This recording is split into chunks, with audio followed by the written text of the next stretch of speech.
The rain had been falling since sunrise. Not the kind of rain that came down hard enough to make people run for shelter, but the cold, steady kind that seemed to settle over everything and refuse to leave. It was November of 1962. Inside a small music shop on the edge of Memphis, Tennessee, the smell of old wood, guitar strings, dust, and furniture polish filled the air.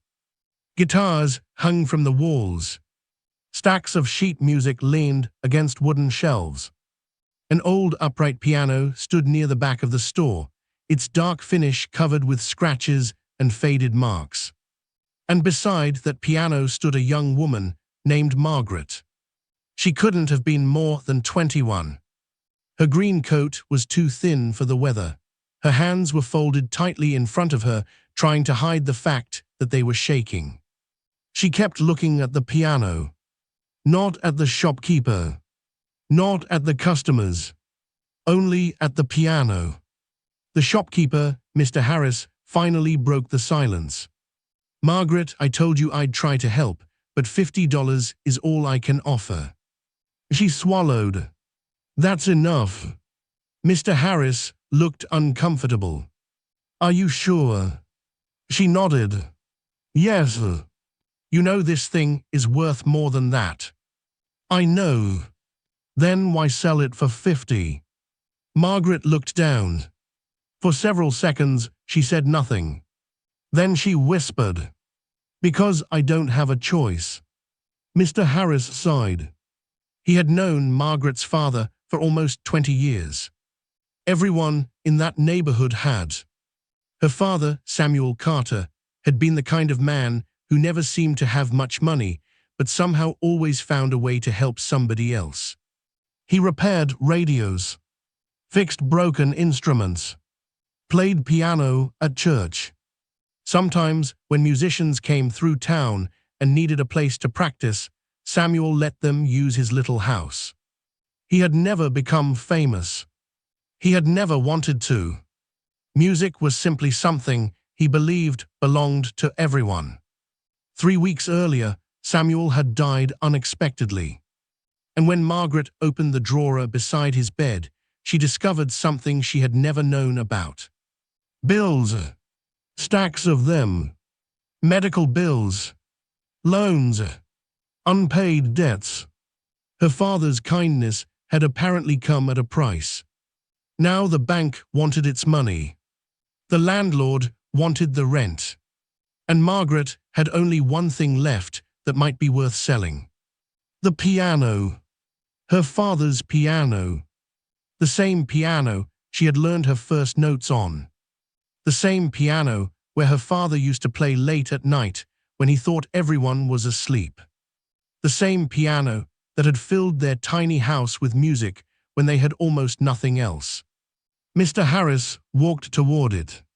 "Are you certain?" Margaret nodded. "Just give me the $50. He reached into his pocket. But before he could take out the money, the bell above the shop door rang. Everyone turned. A tall man in a dark jacket stepped inside. He wore sunglasses despite the gray weather. His hair was carefully combed back. He paused near the entrance. For a moment, he looked around the store as though he was searching for something. Margaret barely noticed him. She was staring at her father's piano. The stranger took 2 steps forward, then stopped. His eyes had fallen on the old instrument. Something changed in his expression. He walked slowly toward it. Mr. Harris smiled. "Morning." The man nodded. "Morning." His voice was calm, familiar, but Margaret couldn't place it. The stranger stood in front of the piano. He didn't touch it. He simply stared. Then he noticed a small scratch across the wooden panel. His expression became strangely serious. "Where did you get this?" Mr. Harris answered. "Belonged to her father." The man looked at Margaret. "Her father?" Margaret nodded. "Samuel Carter." The stranger went completely still. For just a second, it seemed as if the entire shop had stopped breathing. He looked back at the piano. Samuel Carter. He repeated the name quietly. Margaret frowned. You knew him. The man didn't answer immediately. Instead, he reached toward the piano. His fingers rested gently against the worn wood. Then he whispered, I haven't heard that name in a long time. Margaret's eyes narrowed. Who are you? The man smiled faintly. My name is Elvis. She stared at him. Then she laughed nervously. That's it. He smiled. That's it. Mr. Harris suddenly looked at Margaret. His face had changed. Margaret. She turned. What? Mr. Harris didn't say anything. He simply looked at the stranger. Then back at her. Margaret slowly understood. Her eyes widened. Elvis. The man gave a small nod. Elvis Presley. For several seconds, nobody spoke. Margaret had seen his face in newspapers. She had heard his songs on the radio. She knew exactly who he was. But standing in front of her was something different. He wasn't on a stage. He wasn't surrounded by screaming fans. He wasn't wearing a sparkling suit beneath bright lights. He was simply a man standing beside an old piano. And he was staring at it as if it had brought back a memory he had spent years trying to forget. He pulled out the bench. May I? Margaret nodded. Elvis sat down. His fingers hovered over the keys. He pressed one. A single note filled the shop. Then another. And another. He didn't play a famous song. He played something quiet. Something almost unfinished. Margaret's face changed. She knew those notes. Her father used to play them. Not exactly the same, but close. Very close. She stepped toward him. My father played that. Elvis stopped. He looked at her. He did. Yes. When? All the time. Elvis looked down at the keys. A strange sadness appeared in his eyes. Your father used to play this for me. Margaret froze. What? Elvis slowly turned toward her. Years ago. The room became silent, and Margaret suddenly realized that the man she thought had simply walked into a music shop had just opened a door into a part of her father's life she had never known existed. But she had no idea what was waiting on the other side. A few minutes later, Margaret pulled a chair closer. You knew my father. Elvis nodded. Not well enough. What does that mean? He looked toward the rain-covered window. It means I wish I had known him better. Margaret waited. Elvis continued. This was before things changed for me. Before the fame. Before the enormous crowds. Before the headlines. Before people knew his name everywhere. He had been younger then. He had been struggling. He had been trying to convince people that his strange combination of sounds could become something. And according to Elvis, Samuel had been one of the few men who listened without laughing. He didn't tell me I was going to be famous, Elvis said. Margaret smiled sadly. What did he tell you? Elvis looked at her. He told me not to stop. Margaret's eyes filled with tears. That sounded exactly like her father. He had always said the same thing to her. When she failed an exam. When she couldn't find work. When she wanted to give up. Don't stop. She had never realized how many people her father had said those words to. Elvis looked down at the piano. Your father believed music could save people. Margaret whispered. He believed everything could be fixed. Elvis smiled. Maybe that's why he gave so much away. Her smile disappeared. My father died with almost nothing. Elvis looked at her carefully. I know. No, Margaret said, you don't. Her voice became sharper. You didn't see the bills. Elvis didn't respond. You didn't have to sit at the kitchen table and figure out which ones we could pay. She wiped her eyes. You didn't have to decide what part of your father's life you could sell. Elvis remained silent. Margaret looked at the piano. It's just a piano.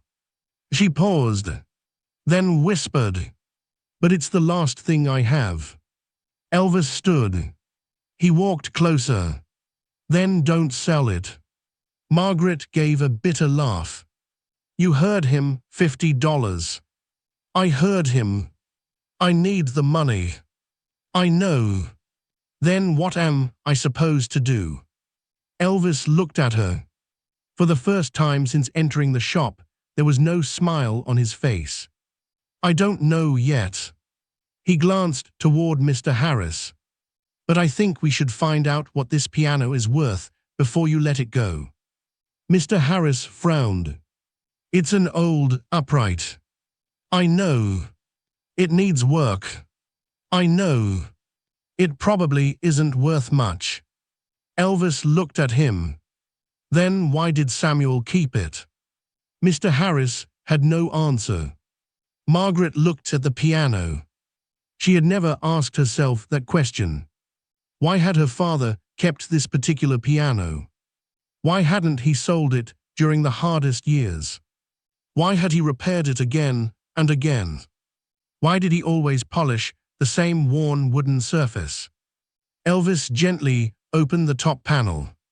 Something fell from behind the wood. A small envelope. It landed on the floor. Margaret stared at it. Her father's handwriting was visible across the front. Her name was written there. Margaret. She picked it up with trembling hands. Elvis stepped back. You should open it. Margaret looked at him. What if I don't want to? Then don't. She held the envelope against her chest. For years, she had believed she knew everything about her father. But now she was standing in a music shop with Elvis Presley beside her, holding a letter that had apparently been hidden inside the piano. And suddenly, $50 didn't seem like the most important thing in the room. Stop for a moment. If you were Margaret, would you sell the piano for the $50 you desperately needed, or would you keep it because it was the last connection to your father? Comment sell or keep below. And tell us where you're watching from, your city or country. If this story has pulled you in so far, don't forget to like the video and subscribe, because what Margaret discovers inside that envelope is going to change everything. Margaret stared at the envelope. Her hands were shaking. She knew her father's handwriting. She had seen it thousands of times. But why had he hidden a letter inside the piano? And why had he written her name on it? She slowly opened it. Inside was a single folded sheet of paper. She began reading. Her eyes moved across the first line, then stopped. Her breathing changed. Elvis noticed. What does it say? Margaret couldn't answer. She read the sentence again. Then again. Finally, she looked up. Her voice was barely audible. My father wrote. She swallowed. He wrote that this piano was never supposed to be sold. Mr. Harris frowned. Then why did he leave it behind? Margaret continued reading. There was more. Her father's letter wasn't about money. It wasn't about the piano. It was about someone else. Someone named Elvis. Margaret slowly looked toward him. Elvis's expression had become completely serious. What did he write about me? She hesitated. Then she read the next sentence. And Elvis Presley heard words from a dead man's handwriting that he had never expected to hear again. Words that reached back to a time before fame, before fortune, before millions of people knew his name. A time when one man's belief had kept a frightened young musician from giving up. Margaret lowered the letter. Her eyes were filled with tears. My father said. She looked directly at Elvis. He said that if you ever came back. She couldn't finish. Elvis stepped closer. If I ever came back, what? Margaret finally whispered. He said you should play this piano one more time. Elvis looked at the old instrument. For a moment, he didn't move. Then he sat down. His fingers touched the keys. And when the first note filled the little music shop, Margaret realized something terrifying and beautiful at the same time. Her father had not simply left her an old piano. He had left her a story. And somehow, Elvis Presley was part of it. But the letter still had one final paragraph. And Margaret had not read it yet. Because whatever was written there might explain why her father had hidden the piano in the first place, and why he had been so determined never to let it leave his family. The rain continued against the windows. Elvis lifted his hands from the keys. Margaret looked down at the final lines. Then her face went completely pale. She whispered, "Oh my God!" And Elvis turned toward her. "What does it say?" Margaret looked up. She knew that after she read those final words aloud, nothing about that afternoon would ever be the same again. Margaret stared at the final paragraph. The paper trembled between her fingers. She had read the words 3 times, but somehow they still didn't make sense. Elvis remained seated at the piano. He didn't rush her. He simply watched. Finally, Margaret looked up. My father wrote that he owed you something. Elvis's expression changed. Owed me? She nodded. He said you gave him something years ago. Elvis looked toward the window. The rain was still falling. No, he whispered. I never gave your father anything. Margaret looked back at the letter. He says you did. Elvis stood slowly. What exactly did he write? Margaret hesitated. Then she began reading. My dear Margaret. Her voice cracked.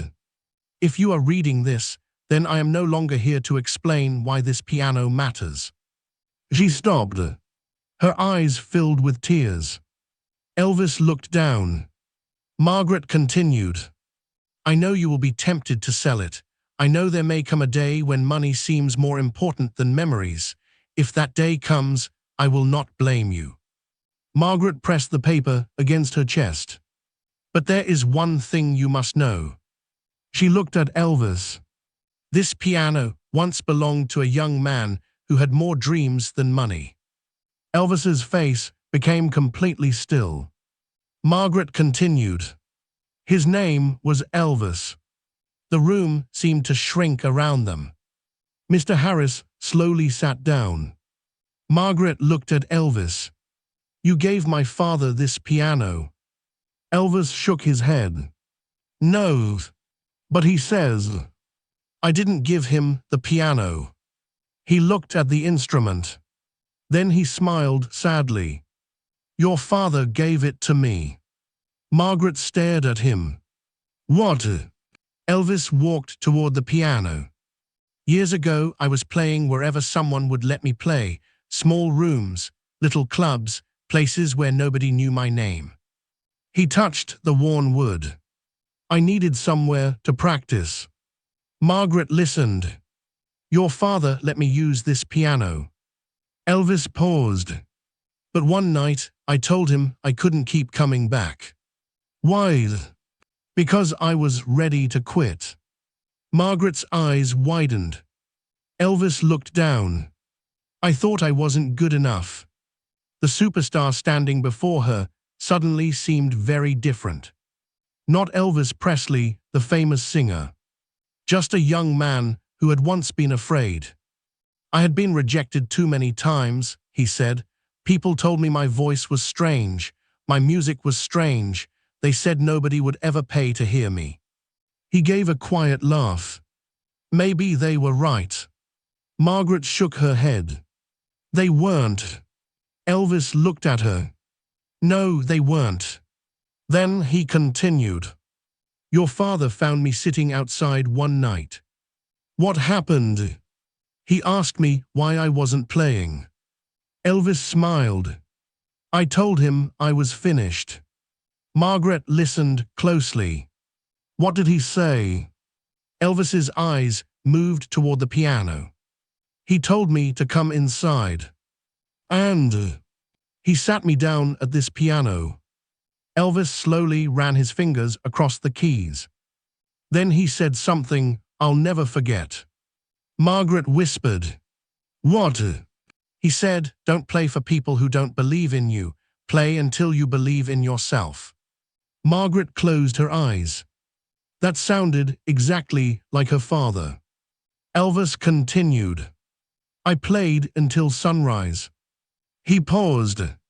Then your father told me to take the piano. Margaret looked shocked. He gave it to you? Yes. Then how did it come back here? Elvis smiled faintly. That is the part I never understood. He turned toward her. Your father told me that if I ever became successful, I had to promise him something. What? That one day, when I had enough money to buy any piano I wanted, I would remember the one that helped me when I had nothing. Margaret's tears finally fell. He wanted you to remember him. Elvis nodded. He wanted me to remember who I was before everyone else told me who I should become. The shop was silent. Mr. Harris looked away. Even he seemed uncomfortable watching the two of them. Margaret slowly folded the letter. Why didn't he ever tell me? Elvis looked at her. Maybe he didn't want you to think his kindness was something you owed him for. She shook her head. My father never told me anything. He probably thought he had more time. Those words hit her harder than anything else. Because that was the truth about death. There was always supposed to be more time. One more conversation. One more dinner. One more song. One more chance to ask the questions you forgot to ask. Margaret turned toward the piano. I should have asked him. Elvis didn't answer. I should have asked him why he kept this. Her voice broke. I should have asked him what all those songs meant. She covered her face. Elvis stood quietly beside her. Then he said, You can still listen. Margaret looked at him through her tears. What? He pointed toward the piano. Your father left something here. What? I don't know. But you said. I said I knew the piano. He crouched beside it. Not everything inside it. Elvis began examining the wooden frame. There were scratches everywhere. Old repairs. Loose screws. A small crack near the bottom. Then he noticed something. A tiny metal latch. He touched it. It didn't move. He tried again. Nothing. Mr. Harris came over. What is it? I don't know. Margaret knelt beside them. Maybe my father put something there. Elvis looked at her. Do you have any idea where he kept the key? Margaret shook her head. No. Then she suddenly remembered something. My father had a small metal box. Where? At home. What was inside? I don't know. Elvis stood. Then we need to find it. Margaret stared at him. You want to come to my house? Elvis smiled. I think your father left us a mystery. They closed the shop early. Margaret walked beside Elvis through the wet streets. People recognized him almost immediately. A few heads turned. Someone whispered his name. A teenage girl nearly dropped her umbrella. But Elvis didn't stop. He kept walking. Margaret looked at him. Does that happen everywhere? Pretty much. Do you ever get tired of it? He smiled. Sometimes. Then why don't you hide? Because people aren't doing anything wrong. He looked at her. They're just happy. Margaret smiled. You're different from what I expected. Elvis laughed. That's probably a good thing. They reached Margaret's small house. She unlocked the door. Inside, everything still smelled like her father. The chair beside the window. The books on the table. The old radio. The coat hanging behind the door. Margaret stopped. She hadn't been inside since the funeral. Elvis noticed. Take your time. She nodded. Then she walked toward her father's bedroom. The metal box was exactly where she remembered it. Inside a drawer. Under several old handkerchiefs. She pulled it out. It was small, rusty, locked, and beside the lock was a piece of paper. Margaret opened it. There were only 3 words. For the piano. Her heart began racing. Elvis looked at the box. That's it. Margaret handed it to him. He examined the lock. There must be a key. She searched the drawer. Nothing. The closet. Nothing. The kitchen. Nothing.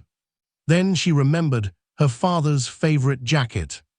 She pulled it from behind the door. There was something heavy in the pocket. A key. Margaret stared at it. Elvis whispered, "Try it." She inserted the key. It turned. The lid opened. Inside was a small photograph, a handwritten notebook, and an old newspaper clipping. Margaret picked up the photograph. Her hands began shaking. It showed a much younger Elvis standing beside her father. Elvis looked at the photograph. For the first time, Margaret saw tears forming in his eyes. "That was the night," he whispered. "What night?" "The night I almost quit." Margaret turned the photograph over. There was writing on the back. "To Samuel, thank you for believing before anyone else did." Margaret couldn't speak. Then she opened the notebook. The first pages were filled with handwritten music. Song ideas, lyrics, chords, notes. But halfway through the notebook, she found something else. A list of names. Some were crossed out. Some had dates beside them. And one name appeared repeatedly. Elvis Presley. Margaret looked up. "What is this?" Elvis took the notebook. He read several pages. His expression became confused. "This isn't my handwriting." "What does that mean?" "I don't know." He turned another page. Then another. Suddenly he stopped. His face changed. "What?" Elvis pointed to a sentence. Margaret read it. Her father's handwriting said, "If Elvis ever comes back, tell him the truth." Margaret looked at him. "What truth?" Elvis slowly turned another page. And there it was. A confession.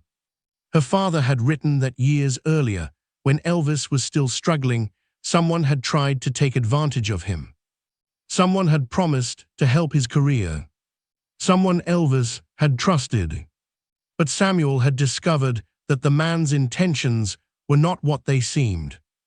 He had secretly warned Elvis. He had protected him. And because of that warning, Elvis had walked away before signing a contract that could have changed his entire future. Margaret looked at Elvis. "Did you know?" Elvis stared at the page. "No." He turned another page. His eyes moved quickly. Then he sat down. He looked devastated. "Your father never told me." Margaret sat beside him. "Why?" Elvis shook his head. "I don't know." Then he whispered, "He saved me." Another question for you. Imagine discovering that your father had secretly changed the life of someone who later became one of the most famous musicians in America. Would you feel proud? Or would you feel heartbroken that you never knew while he was alive? Comment your answer below. And tell us where you're watching from. If you're enjoying this story, hit the like button, subscribe, and stay with us, because the most emotional moment is still ahead. Elvis remained silent for several minutes. The notebook rested in his hands. Margaret watched him. She had expected him to be shocked. She had expected gratitude. But she hadn't expected guilt. "What are you thinking?" Elvis finally answered. "I've been trying to remember." "Remember what?" "Your father." He looked toward the ceiling. "I remember his voice." A pause. "I remember his hands." Another pause. "I remember the way he used to laugh." Then Elvis shook his head. "But I don't remember thanking him." Margaret's eyes filled again. "He probably didn't need you to." "Yes, he did." Elvis looked at her. "Everyone deserves to hear thank you." He closed the notebook. "I owe him." Margaret shook her head. "He's gone." "I know. You can't pay him back." Elvis looked at her. "Maybe not." Then he glanced at the photograph. "But maybe I can pay you back." Margaret immediately shook her head. "No. I haven't even told you what I mean." "I know what you mean." She stood. "You want to give me money for the piano." Elvis stood too. "I'm not buying your father's memory." "Then what?" "I want you to keep it." Margaret stared at him. "But I can't afford to." "I'll take care of the bills." She stepped backward. "No." "Margaret." "No." She wiped her face. "My father didn't help you because he wanted something." "I know. So don't turn around and make his kindness into a debt." Elvis looked at her for a long moment. Then he smiled. "You sound like him." Margaret froze. Elvis walked toward the piano room. "Then maybe you understand him better than you think." He picked up the photograph. "I don't want to buy the piano." He looked at her. "I want to make sure you never have to sell it." Margaret's eyes filled with tears. But before she could answer, there was a loud knock at the door. 3 hard knocks. Everyone froze. Margaret looked at Elvis. "Were you expecting someone?" "No." The knocking came again. This time louder. Margaret slowly walked toward the door. Elvis followed. She opened it. A man in a dark coat stood outside. He looked at Margaret, then at Elvis, then at the piano behind them. His expression changed. "You're Elvis Presley." Elvis nodded. The man's eyes narrowed. "I need to talk to you." "About what?" The man looked directly at Margaret. "About her father's piano." Margaret's heart sank. How do you know about the piano? The man didn't answer. Instead, he reached inside his coat. He pulled out an old photograph. Then he held it toward Elvis. Elvis looked at it, and the color slowly disappeared from his face. Because standing beside Samuel Carter in that photograph was the same man who had tried to control Elvis's career years ago. The man Samuel had warned him about. The man who had disappeared from Elvis's life. The man Elvis had believed he would never see again. And now he was standing at Margaret's door. As the rain continued falling outside, the stranger looked at Elvis and said quietly, "Your friend left something behind." He glanced at the piano. "And I believe it belongs to me." Margaret's heart began pounding. Elvis stepped forward. "No." The man's expression hardened. "You don't understand." Elvis looked directly into his eyes. "I understand perfectly." The man smiled. "No, Elvis." He raised the photograph. "You don't know what Samuel hid inside that piano." Elvis went silent. Margaret looked at the old piano. Suddenly, the $50 meant nothing. The piano wasn't just a memory. It was hiding something. Something powerful enough to bring a dangerous man back after all these years. And whatever Samuel had hidden, someone was willing to do almost anything to get it. The stranger stepped closer, then whispered, "Open the piano." Elvis didn't move. Margaret didn't breathe. And somewhere beneath the old wooden frame, something clicked. Once, then twice, as if the piano itself had just answered him. The stranger's words hung in the air. "Open the piano." Margaret stepped backward. Elvis didn't move. He stared at the man standing in the doorway. "You don't own it," Elvis said quietly. The man smiled. "Neither do you." Margaret tightened her grip on her father's notebook. "My father left this piano to me." "No," the stranger replied. "Your father left something inside it." Elvis's eyes narrowed. "And whatever it is," the man continued, "I intend to have it." Suddenly, Elvis stepped between the man and Margaret. "You're not taking anything." The stranger laughed softly. "You still think you can protect everyone, don't you?" Elvis's expression hardened. "I learned that lesson a long time ago." For a moment, neither man moved. Then Margaret remembered the hidden latch. She rushed toward the piano. "Elvis!" She reached beneath the wooden frame and found the small metal mechanism.